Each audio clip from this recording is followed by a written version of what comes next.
Vamos voltar um pouco, porque como é muito claro para você, você dá um resumo geral, mas eu fico sempre com pequenas dúvidas. Então, por exemplo, Sim, quando você foi convidado para entrar, aí duas coisas. Eles te chamaram justamente porque você já tinha, já estava escrito, né, na sua história que estava escrito na história. o seu pai, ele era de uma seita? Como funciona isso?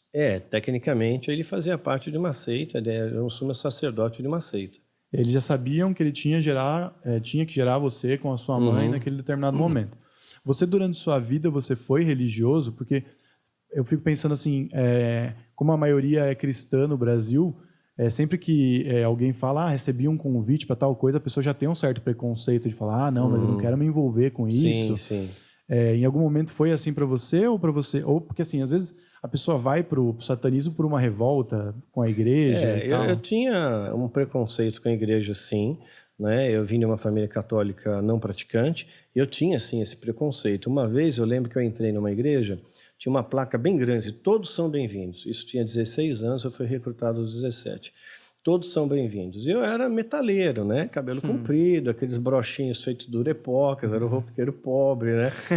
Então, entrei na igreja, todos são bem-vindos. Pô, formou uma clareira à minha volta, né? Ninguém veio perto de mim, né? Aí o pastor falou: olhe para o seu irmão, diga que ele é amado. As pessoas de longe, pô, você é amado, né? Aí.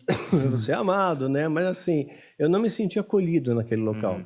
Então, aquilo ficou para mim um sistema político. A igreja é um sistema político em que vai abarcar os mais ricos, né? O que interessa é que você é rico, você é pobre, né? Você não tem nada para oferecer, a igreja não está nem aí para você. Era essa a ideia que eu já tinha desde os meus 16 anos, né? Então, eu já tinha essa ideia. Aí, de repente, sou apresentado para o satanismo, falei, pô, é isso mesmo, né? Você falou que a igreja é hipócrita, é falsa, é interesseira, pô, é isso que eu penso, né? Tá, gostei da ideia. E isso que eu quero perguntar, porque você falou, a gente que não sabe muito sobre o satanismo, a gente acha que o satanismo é uma coisa, é uma seita para fazer o mal, né? Para fazer o mal e tal. E aí você fala que eles falam que o demônio, ou o diabo, não sei, é bom, né? Sim. Mas aí a minha questão é mais o sistema de valores cristão que a igreja tenta impor e tal, que tem todo um código moral e etc e tal, ele é mais ou menos parecido com esse código moral de valores do satanismo, ou no código de valores e moral do satanismo é completamente diferente, por exemplo? Gostei, excelente pergunta, né? Obrigado. Né? No satanismo é o seguinte, né? Existe uma hierarquia, essa hierarquia deve ser cumprida e honrada, mas ela é honrada por amor, é honrada porque você valorizou aquilo, porque você está recebendo aquilo. Então é um primeiro ponto. Outra coisa é que o melhor amigo da igreja hoje, né?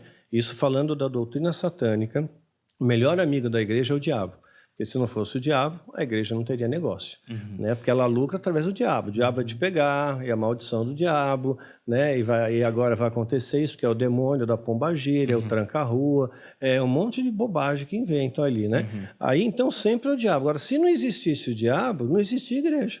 Ninguém ia procurar a igreja por causa do nada, por amor a Deus. Hoje o que enche a igreja é prosperidade. Falou em prosperidade, lotou.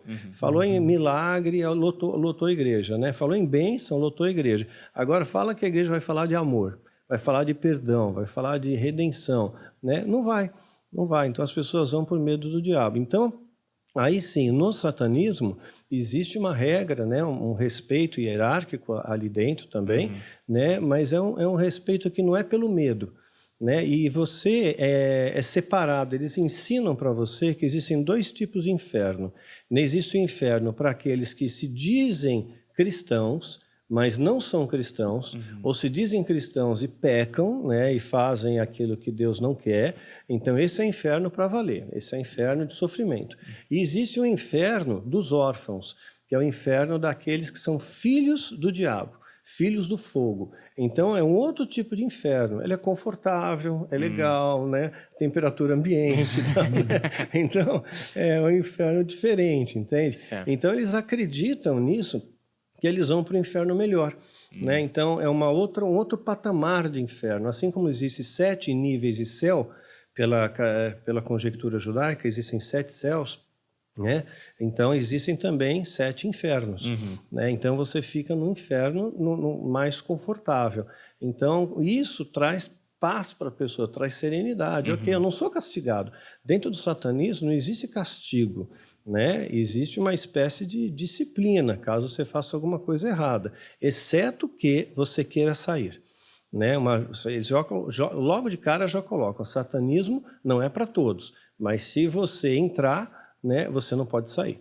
Né? Então essa era a regra fundamental, que não podia sair. Se sair, a gente te mata.